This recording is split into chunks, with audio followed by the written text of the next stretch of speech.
Success teaches you nothing, but failure sure teaches you a lot. You've worked with some of the biggest egos in Hollywood and some of the most ruthless tycoons. I'm wondering if you can spend a few minutes on the lessons you've learned about ego and power. Barry Diller is a legendary media mogul, businessman, and investor.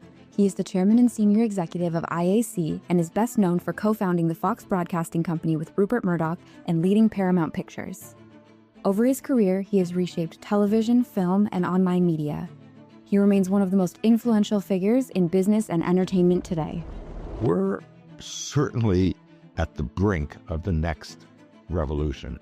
If you were sitting in 1995 or 2000, at the beginning of the things you did not know, and there were plenty of those, there was nothing that cracked your mind and astounded you and said, oh my God, this is beyond me. This is magic.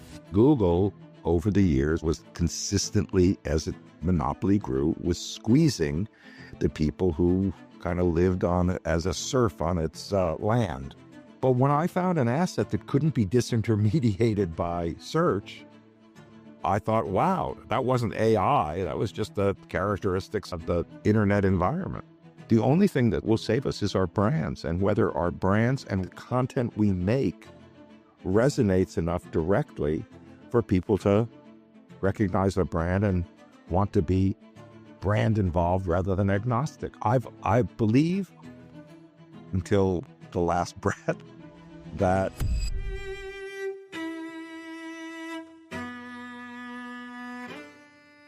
At 83, you chose to reveal some of the most private parts of your life, and you're a super private person. Why now? I can't do the why now. It wasn't like I chose this date or that date. It's that I had thought that my life was a good story. And if I could tell it true, then I wanted to try and do it. So it took me an endless amount of time, basically because I put it away for a year and come back to it and put it away for 6 months and then come back to it. It was only really in the last couple of years that I wouldn't call it dedicated, but that I had more discipline.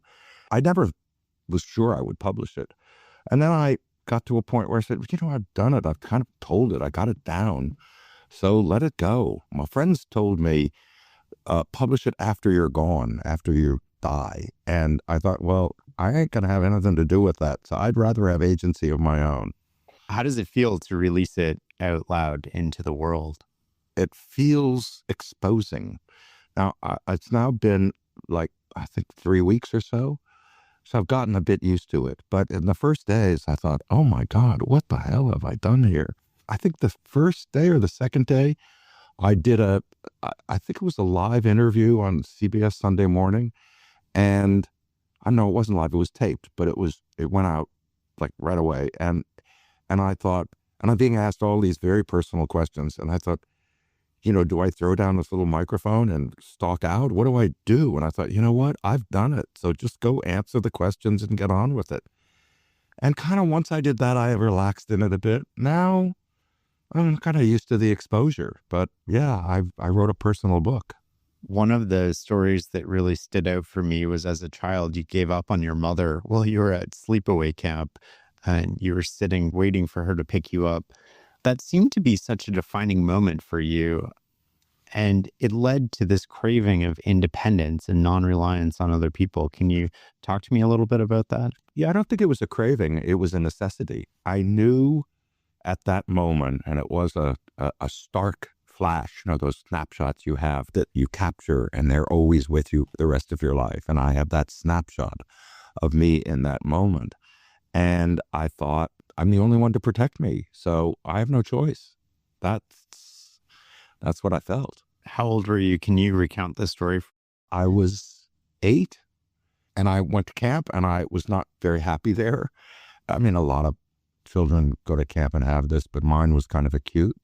And my mother promised she would come, and she didn't. This was not horrendous child neglect or anything of that sort. My parents were perfectly nice. They just were clueless about children. They'd never been parented. Their parents had never been parented. And so they had no vocabulary for it. And so she wasn't really there to protect me. And that scared me. I can relate to that a lot. And then you sort of had to develop your own independence from that moment on. I had no choice. I don't know. I think it's in biology. My biology is very strong, and my biology saved me. I had to be independent, and so I was. I don't claim it as, something to be prideful about. It just, I was lucky. One of the ideas that stood out in your book as well was fake it until you make it, and how that was crucial to your success. You've had these moments in your career where you sort of believed in yourself almost despite any tangible evidence to indicate that you could do something. And one of the first moments was at ABC and convincing Mr. Goldenson to let you create original programming for TV. I'd love for you to explore this idea, especially considering I've also heard you in interviews say that you never had any confidence. I never had a sense of self because I didn't think I deserved a sense of self. And so I never could claim that. I never thought of that. And I didn't have the kind of early buoyant confidence that I saw around me and that has always attracted me. I'm always attracted to people who are natively confident. I don't know how the hell the stars or their biology or their environment put that together for them. And I see people walking down the street and I can see their confidence. And I think, oh my God, I wish I had ever had that. But then if I'd had that, I'd probably end up being a shoe clerk at Macy's. So I think that lack of a sense of self, oddly, it enabled me in the earliest part of my career to please others to such an extent that it got me going. And once I got going, I just kept going.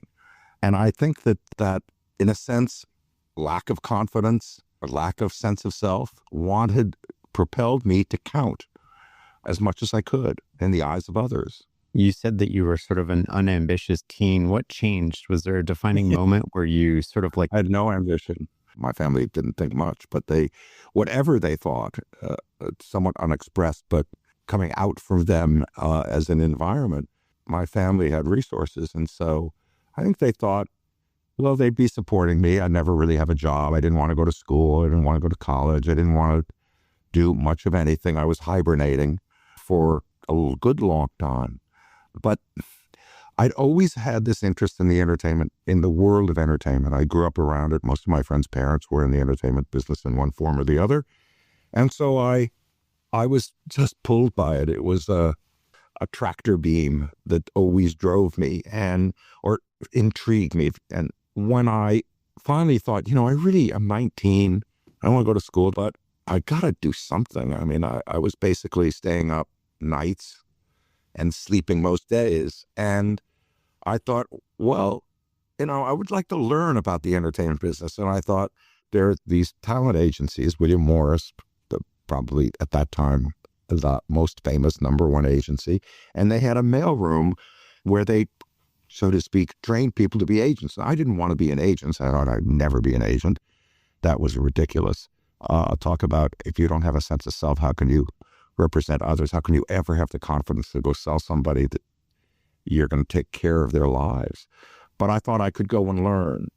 And I essentially went there. And at that time, there were big file rooms, paper file rooms, and I read the entire file room. And they had the history of the entertainment business for 70 years. And so what incredible luck for someone who wanted to learn stuff. And I did. I was insatiable about learning. And that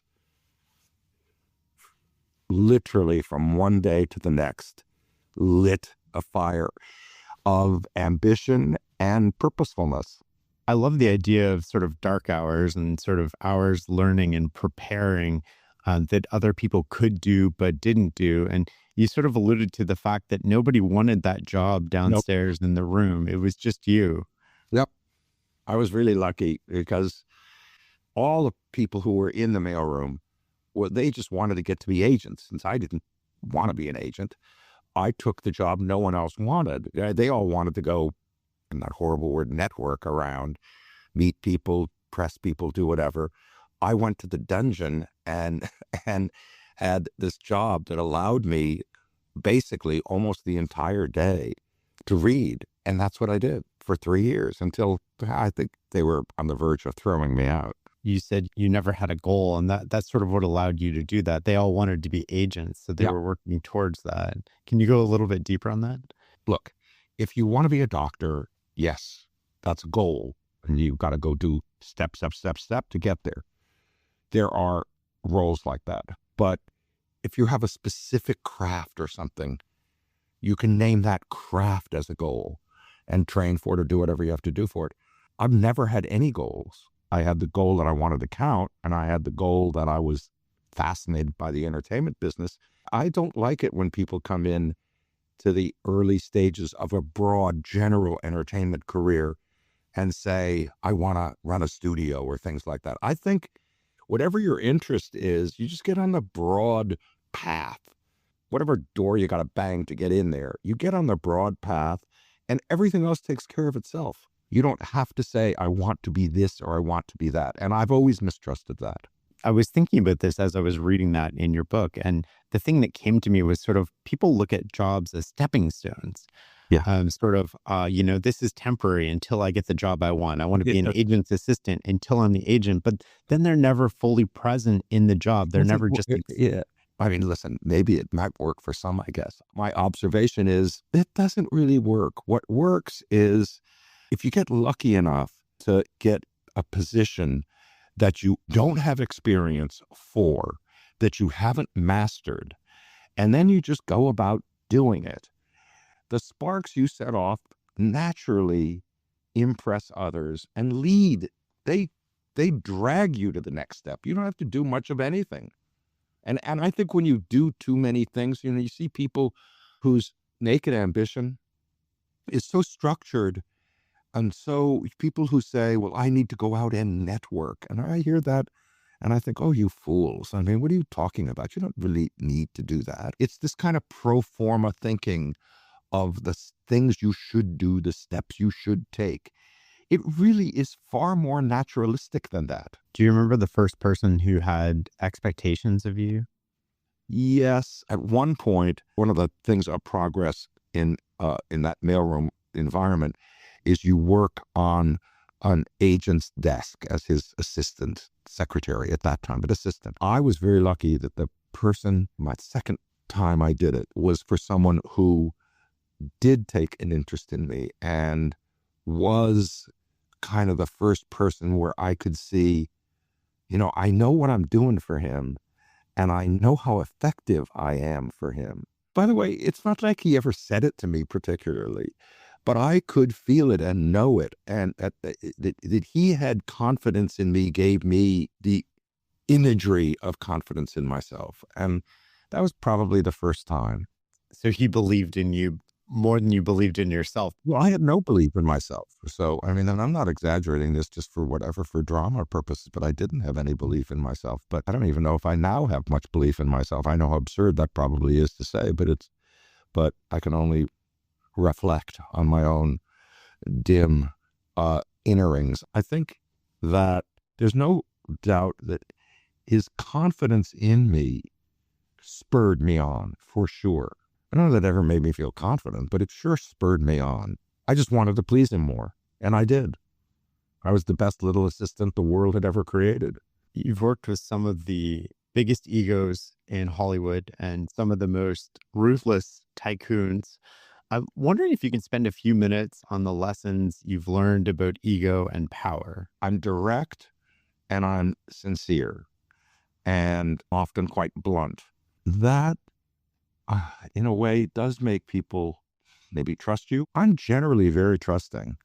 I don't start out untrusting. I start out trusting, and you have to do a lot to break that trust. So I think that ability to initially trust and people realize that I am trusting them, and I don't say, oh, this is a very precious thing, please don't screw this up. Of course, I've been in situations where it's been misplaced, to say the least. You can't be in business as long as I have to not have your trust broken a lot of times. The great thing is I can't really remember, and I don't have any vengeance. And that's, again, just luck. It's not something I would take pride in. The one great thing about the entertainment business has been, in many ways, demonstrations of various excessive personality in order to get something done or to be distinguishable from the next person, excessiveness is not a bad quality. And also, if you're trying to convince people of things, you probably got to have either forceful personality, forceful something. That's just whether you got it or you don't got it. And today, there is less of it than there was when I was kind of growing up in it, where there was just outsized personalities that, if you're interested in entertainment, this is, we've read about for 100 years, that kind of created the business, the motion picture business in particular. It's now a completely different dynamic, but those outsized personalities were thrilling to be around. Are you struggling to manage your projects at work using lots of different tools for communication, task management, and scheduling? It doesn't have to be this hard. Basecamp is the refreshingly straightforward, reliable project management platform. It's designed for small and growing businesses, so there's none of the complexity you get with software designed for enterprises. Complexity kills momentum. Basecamp clears the path so your team can actually move. Do away with scattered emails, endless meetings, and missed deadlines. With Basecamp, everything lives in one place: to-do lists, message boards, chat conversations, scheduling, and documents. When information is scattered, attention is too. Basecamp brings both back together. Basecamp's intuitive design ensures that everyone knows what's happening, who's responsible, and what's coming next. My head of operations swears by this platform and is the first person to suggest it to anyone. If you need another decorated referral, you should call her. Whether you're a small team or a growing business, Basecamp scales with you. Stop struggling, start making progress, get somewhere with Basecamp. Sign up for free at basecamp.com. If you're still overpaying for wireless, it's time to say yes to saying no. At Mint Mobile, their favorite word is no. No contracts, no monthly bills, no overages, no hidden fees, and no BS. Why do we just accept overpriced wireless plans? Month after month, we pay jaw-dropping bills packed with hidden fees and surprise overages. With Mint Mobile plans start at just $15 a month. Every plan includes high-speed data plus unlimited talk and text, all delivered on the nation's largest 5G network. And the best part, you don't need a new phone. You can keep your phone, your number, and all your contacts. Switching is simple. If I had needed this product, it's what I'd use. Ready to say yes to saying no? Make the switch at mintmobile.com/knowledge project. That's mintmobile.com/knowledge project. Upfront payment of $45 required, equivalent to $15 a month. Limited time new customer offer for the first 3 months only. Speeds may slow about 35 gigabytes on an unlimited plan. Taxes and fees extra. See mintmobile.com for details. What's changed, do you think? Well, I think the most dramatic change is that the entertainment business, let's say the motion picture business, was kind of encased in its own world. During its greatest years of development, that was what these companies did. They just made movies, the great movies of the 30s, 40s, 50s, 60s, 70s, 80s, and some in the 90s. And there's still some good movies made, I'm not saying that. But they were worlds unto themselves. They were important worlds because those movies were exported to the world and became the export of American culture to the world in movies is probably the most extraordinary movement dominating almost every country in the world from the inception of the motion picture business.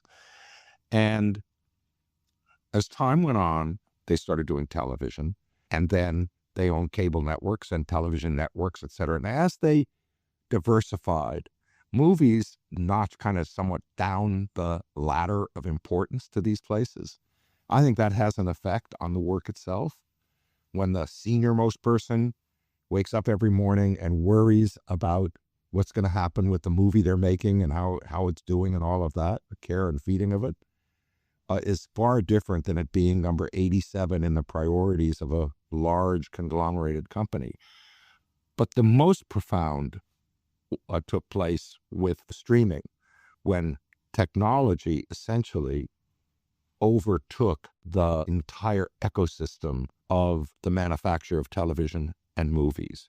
And so where these pure entertainment companies, by the way, to some degree, it's the furthest you could ever go to say the difference between instinct and ones and zeros or technology, which is, as we know, quite fact-based and numerical, as to making any content is instinctive. And those tech companies essentially have now taken over the old hegemony of, quote, Hollywood. And now Netflix and Apple and Amazon, I mean, just take one part of it if you want to know the distinction, where if you make content, the test of it is how many people watch it, want it, go to a movie theater, buy a ticket, do whatever.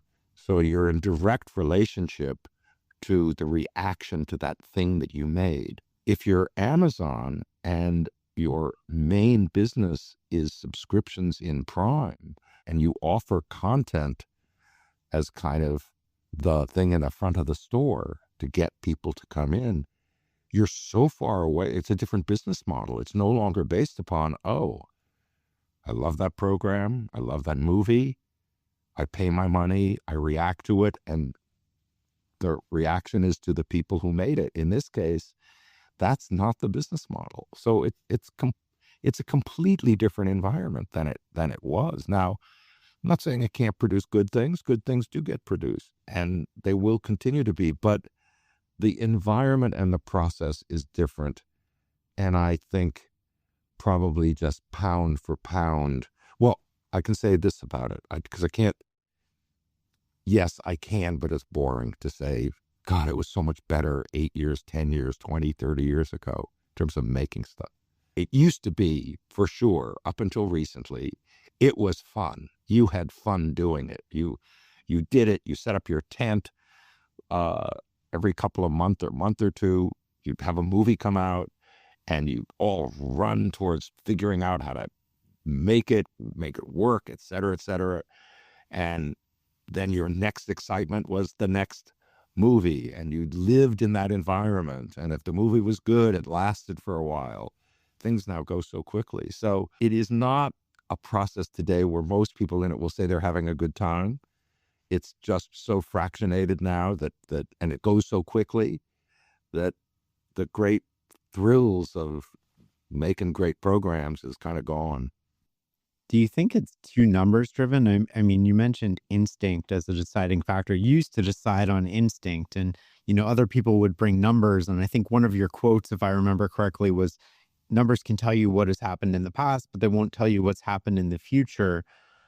But everything is sort of analytical these days. Netflix can see the exact moment somebody stopped watching a show. So when they're doing programming, they think about this. And do you think it's getting too formulaic and too data driven? Or well, I don't think algorithms can help here. None of us know what's going to happen with the dreaded wonderful word AI. But I don't think that predictive research is certainly in the arena of content worthless. It cannot tell you anything of real value in making a forward decision. It's just not possible.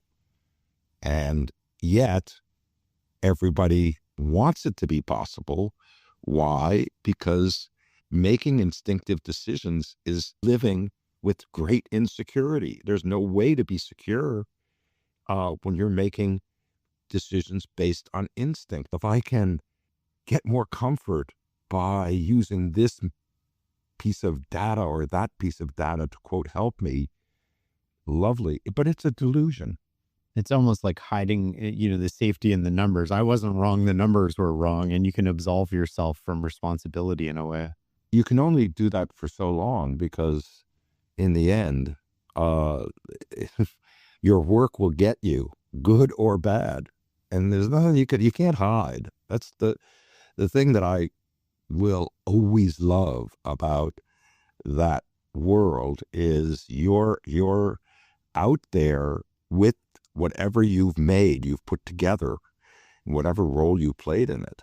And there's no hiding. It's there for people to see and react to, and they will react. Is there any particular failure that stands out in your mind as like, oh, I learned a lot from that one, or it was more impactful than the other ones? If you are in the work of making things, content, you're going to have a good amount of failure. It's not possible otherwise. Now, I've been lucky.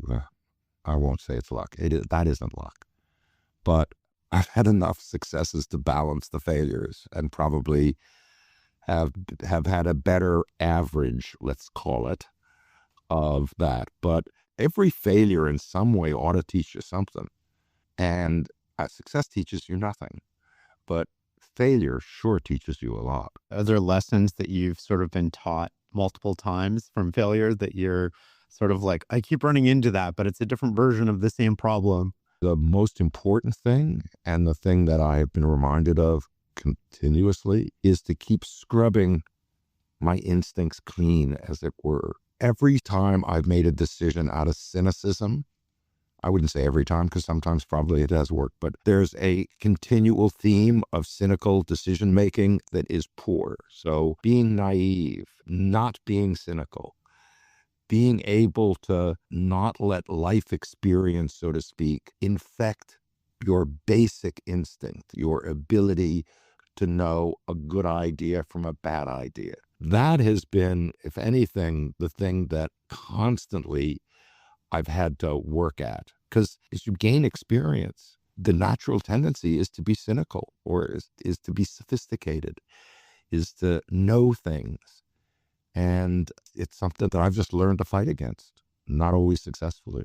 How do you maintain that beginner's mindset, though? Like, what are the things that you do to approach things that way? I wish I could give you a prescription for this. I think probably the best way I can say it is hold on to naivete. Do not let the fact that you are, of course, learning things, and learning is, of course, how could you say it's anything but good?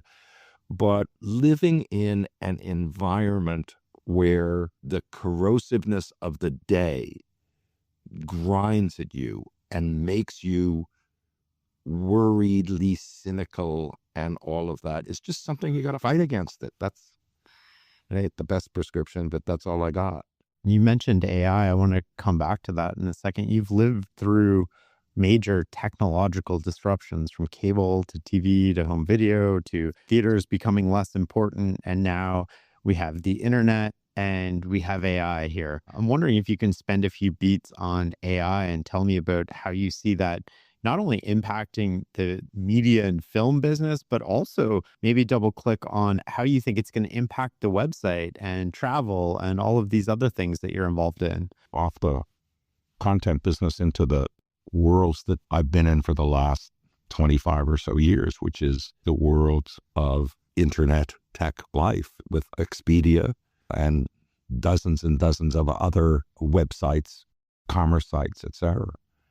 And I was very lucky. I got to participate in that revolution, which started really around 95 when the internet started to get used by ordinary folk. And I was there in that period and able to have this wonderful field kind of open there just for the, so to speak, grabbing and learning. And that was definitely a radical transformation. We're certainly at the brink of the next revolution. If you were sitting in 1995 or 2000 at the beginning of the things you did not know, and there were plenty of those, there was nothing that cracked your mind and astounded you and said, oh my God, this is beyond me. This is magic. You could master it. It wasn't hard to master. AI, will it master us? Certainly in some cases, it probably will. The first time I used ChatGPT, which was before it was released, and I thought, well, this is friggin' magic. And we're past that very early stage. We're into the great unknown here. It's going to have profound effect. I don't know to what exact extent. I know that for my businesses, we are racing, and we've been doing this for years. And anyone in business has been using machine learning for a decade or more. We're so far past that now in so many different areas that I can't by any stretch tell you the extent of these changes, except I know they're profound. How do you think it's going to impact the travel business? Well, it's already impacted the travel business. You are able now, I mean, Expedia, which is a large entity, I mean, 115 or $20 billion of sales. It's a large enterprise. And it is a tech company. The things we are using AI to do now, which did not exist, is profound in every area of our service. It is more than likely that within a year, but I would say that, and I think it really is probably truly within a year or so, you really will be able to have a conversation, agentic, this new word, where an agent does work for you, will know so much about you. It's not like they will have known that your calendar says you have to be in Las Vegas on Thursday, the 20th of September, and will just take care of everything for you. Eventually that may happen, but the dialogue that you will have very soon, where the agent will know so much and have such agency with the ability to actually complete a transaction in all its respects, is not far off. That's an extraordinary change. If you're a founder, you know naming your startup takes forever. You finally land on the perfect name, only to find out that Peter from Delaware got to the .com first. So you're stuck with two bad options: pay up and fund Peter's retirement, or tack on random words until your domain looks like a Wi-Fi password. But after all the time and money spent on naming, you don't want that. And thanks to .tech domains, you don't have to. With .tech, you get the name you actually want. It's clean, sharp, no compromises. It instantly tells investors and customers that you're building technology. CES.tech, the world's biggest consumer tech event, uses .tech domain. So does 1x.tech, an OpenAI-backed startup, along with hundreds of thousands of tech companies worldwide. So don't waste another minute negotiating. Go to GoDaddy, Namecheap, Cloudflare, or wherever you buy your domains and get your .tech domain today. Introducing the remarkable Paper Pro Move. It's a paper tablet, a digital notebook that combines the familiar feel of paper with the digital powers of a tablet. Start by taking notes with any of the dozens of built-in templates, then turn your handwriting into typed text and share it by email or Slack. You can even continue your work on the desktop or mobile apps. Too much technology draws us in and shuts out the world. This paper tablet doesn't. It will never beep or buzz or try to grab your attention, so you can devote your focus to what or who is right in front of you. It can fit all your notes and documents and lasts up to 2 weeks on a single charge, but slips easily inside your jacket pocket. And most importantly, Remarkable's mission is about helping you think better. That means no apps, social media, or any other distractions. You can try Remarkable Paper Pro Move for 100 days for free. If it's not what you were looking for, you get your money back. Visit remarkable.com to learn more and get your paper tablet today. It sounds like there's opportunities for you from travel planning, knowing your customer, and there's a lot there, but there's also this sort of disintermediary threat, I would imagine, where people are purchasing their travel or planning their travel in a completely different way that doesn't involve something like Expedia. How do you think about that? They will, unless we plan it better than the next dope or a competitor of ours. We have more information now than anybody else has. So if we screw that up, it's on us, as they say, and we deserve to fail. But presumably, if we are satisfying the consumer because of the data that we have, which is deep and vast, then I think they'll continue to engage us. They'll continue to want us to do that for them. I think from what I know now, it is not easy today for anyone else to do that, other than our competitors can do that today.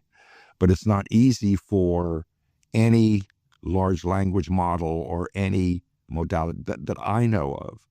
So it's up to us to do it. It's always, listen, we're the largest publisher. It's another business of ours called Dotdash Merida, where we're with People Magazine, Better Homes and Gardens, Travel Leisure, et cetera, 60 some odd magazines that we publish digitally and also hugely still in print. Obviously, that is a business that's supported by advertising. And with the changes in search that could disintermediate those advertising opportunities. The only thing that will save us is our brands, and whether our brands and the content we make resonates enough directly for people to recognize a brand and want to be brand involved rather than agnostic. I believe until the last breath that brand value is enduring, but it's got to be differentiated. It's got to be clearly differentiated, and it's got to be of its own unique value. If it is, I don't worry so much. One way or the other, it'll get recognized. What opportunities do you see in new business lines that maybe you could acquire, or data sets or anything on the horizon where you're like, oh, we can take advantage of AI wave by doing something different versus a legacy business? Our company owns a large interest in MGM Resorts, which has 9 resorts in Las Vegas. There's no way to disintermediate the experience. I mean, again, if we're in a simulation, we can go into that route, but there's no way as humans you can find an experience that's going to divert you from all the entertainment offerings that a Las Vegas has to offer. It's impervious to AI or to anything other than whether or not you got something that's pleasurable for a family and exciting for people to come and see concerts and all of the things that take place at the kind of scale that takes place in Las Vegas. What impressed me about that from the very beginning was I said, nobody's ever going to make another one of those. No matter how much anyone tries, Las Vegas is on its own. It's not necessarily for everybody, but no one is going to recreate the infrastructure that exists in that particular place. That's unique and of, I think, enduring value. And I'm fascinated by it because I just think it is, again, an example of a place where you can make something up today and it comes out tomorrow, meaning there's nothing that stands in your way. We just created a beach club with Cairo at one of our properties that it's just original, and anything you can think of, there's nothing to stand in your way of making it up there. When did you get involved with MGM? It was during latter stage COVID. Now, MGM was out of business. Just like for a long time, Expedia was out of business. I mean, nobody could travel, nobody could go, the entire city was shut down. But I looked at it and I thought, just like I thought about travel, if there's life, there's travel. Well, if there's life and there's going to be life, there's going to be Las Vegas. And so MGM, its value had decreased enormously. So we were able to purchase a large percentage of it inexpensively at the time because we believed that once you reopened, it would be fine. And we picked, I think, the best entity to do it. All the entities suffered the same situation. But that's what intrigued me. And its infrastructure, the fact that it had 480 restaurants in one place, 125 performance venues, 9 million, I think it's 9 million feet of convention. I mean, it just was, once we learned about it, it was so vast and deep. I said, how do you not do this? That's one of the things that motivated us. Were you thinking about that through a lens of AI at the time? Well, to a degree, for sure. The internet world, I think that everybody participated in up until, still true to some degree today, was so dominated by Google. Google, absolute monopoly on search, and all your traffic, I mean, at least half your traffic, if you were healthy, would come from people coming directly to you. But the other half, without which you wouldn't be able to survive, came from Google. And Google, over the years, was consistently, as its monopoly grew, was squeezing the people who kind of lived on it as a serf on its land. Yeah. And so I was always, I mean, we were fighting that good fight for 20 plus years and succeeding. and building some considerable assets. But when I found an asset that couldn't be disintermediated by search, I thought, wow, that wasn't AI. That was just the characteristics of the internet environment. I want to come back to the fact that you said sort of you were direct and blunt as two of your sort of things that define you in a way. And most people shy away from confrontation, and you love it. Can you tell me more about that? I'm not really very good on my very own staring at a wall or at a screen or at something. I need the convulsive arguing of ideas, of people who have passion. And that's often got a lot of voices, and a lot of voices saying, okay, it's okay, but a lot of voices saying that's stupid or whatever. Opinion, trying to listen for what rings your instinct, is a process that I think is best conducted in extreme, at least for me and those that like being around me and doing it. And some do. I love confrontation because in confrontation out comes stuff that if you're listening, no matter how noisy that confrontation gets, if your ear is open, you're listening and you'll hear something. And the thing you hear will be a better truth, at least for me, than in any other process. So I do love it, and I've always prized it. And if I'm not in an environment where it's happening, I think it's kind of dull outside, inside, or wherever. Why do you think people aren't always direct? Like, where does that come from? Where does your directness come from? Was that a learned thing, or were you always direct? No, I always was. I don't know why. My interior thinking, like many things with me, I think it's biological. I can't do it any other way. It's not like I made a choice. It's like I said, oh, let's do that because it's better than not doing that. So then in endless situations where I see people run from confrontation, and I, of course, can't do anything. Of course, I tolerate it, but I tend to kind of run from it. It just makes me uncomfortable. And I understand better those that are incapable of it or worried about it than I do me that's very capable of it. I mean, I certainly understand why you would be. It's combative. It is irritating. It is often frustrating. It is a lot of things. I value those things. Other people hate it. You have a passage in your book that I loved. It's great self-talk, and I'm going to read it because I want to quote it. You said, like almost everything in my life, iteration, one dumb step in front of the other, course correcting as you go, is the only process I'm any good at. It's true. And this process became your mantra. Can you unpack this for me a bit? I learn from bouncing off the walls of a bad direction or a mistake or whatever, and course correcting and make less mistakes.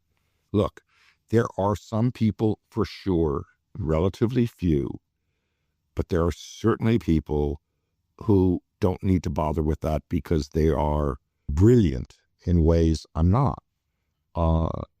And they are able to seemingly not have any process.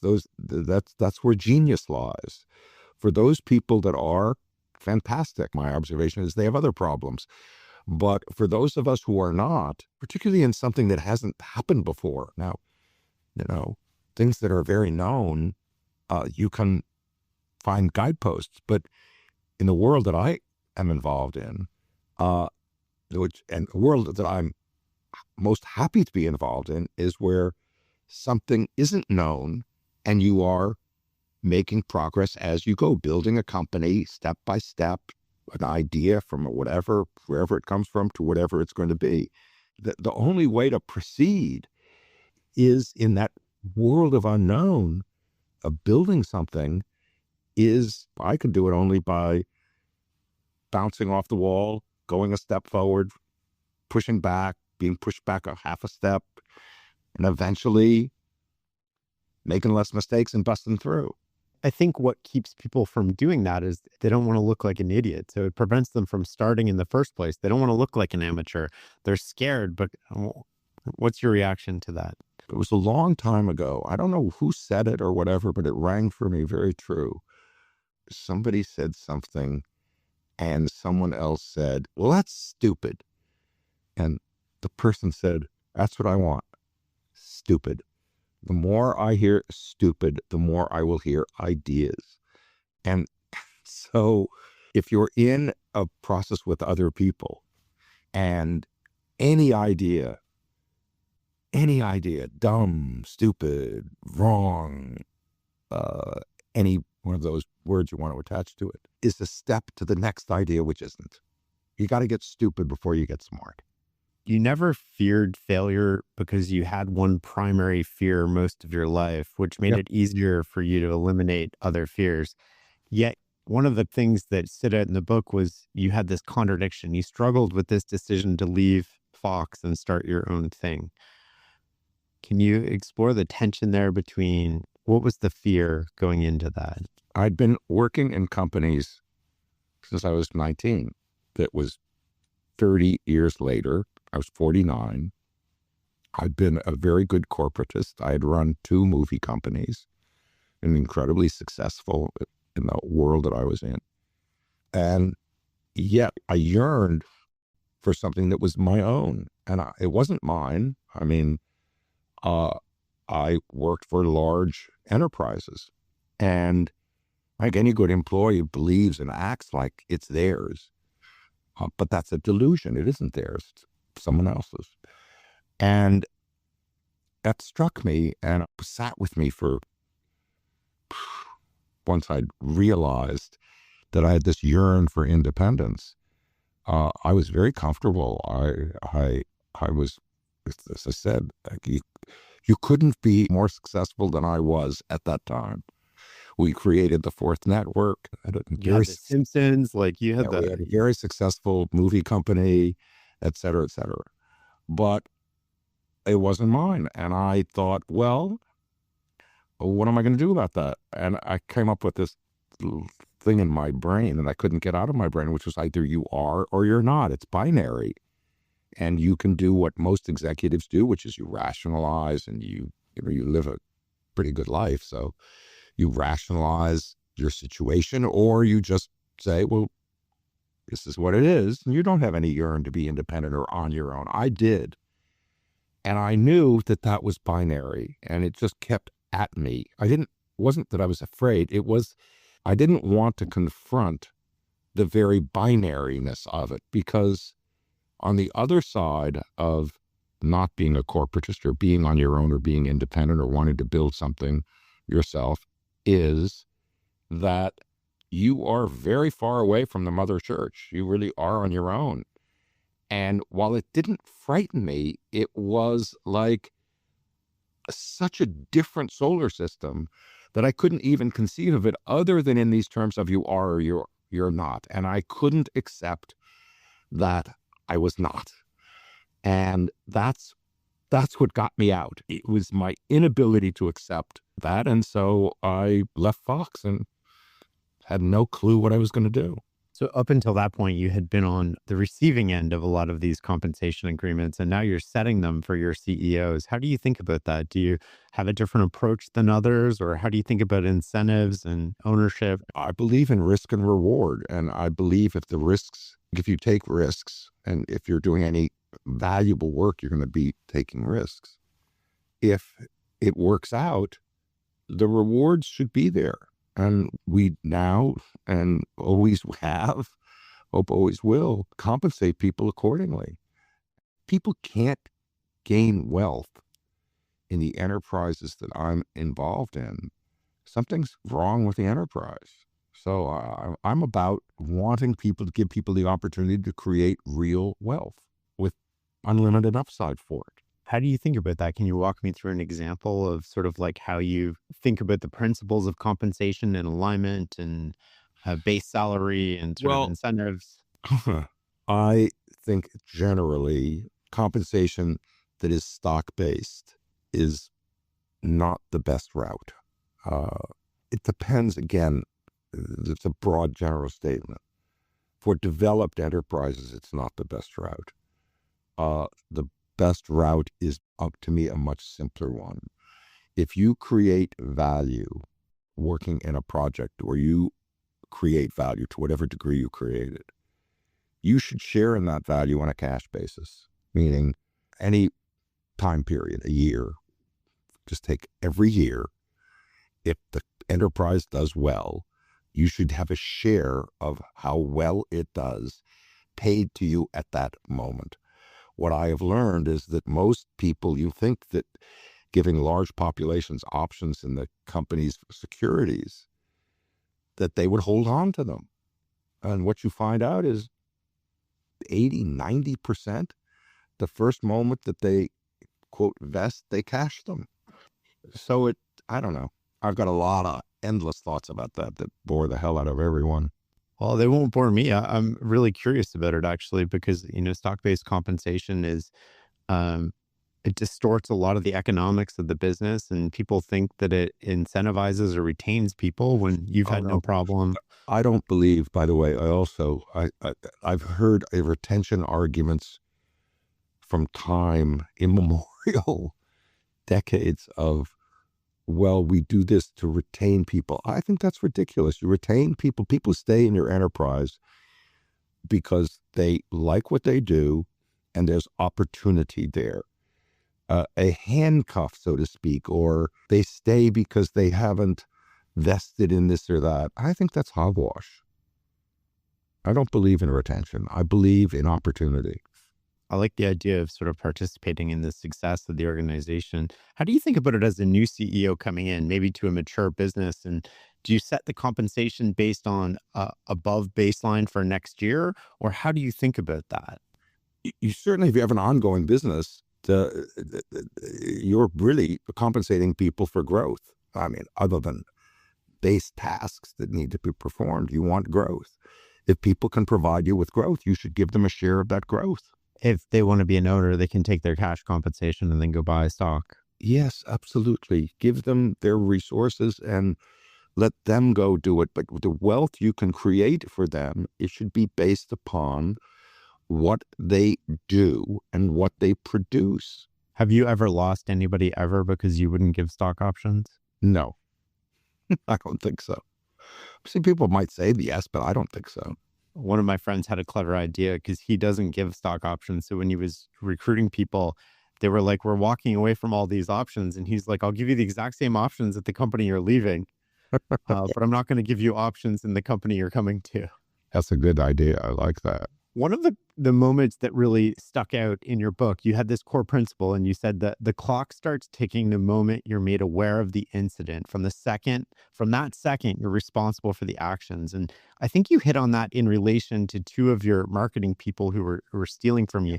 Can you tell me that story and sort of what happened and what the realization was? It was my first exposure to something like that, where we found out that two of our key executives had been stealing, and one of my colleagues said,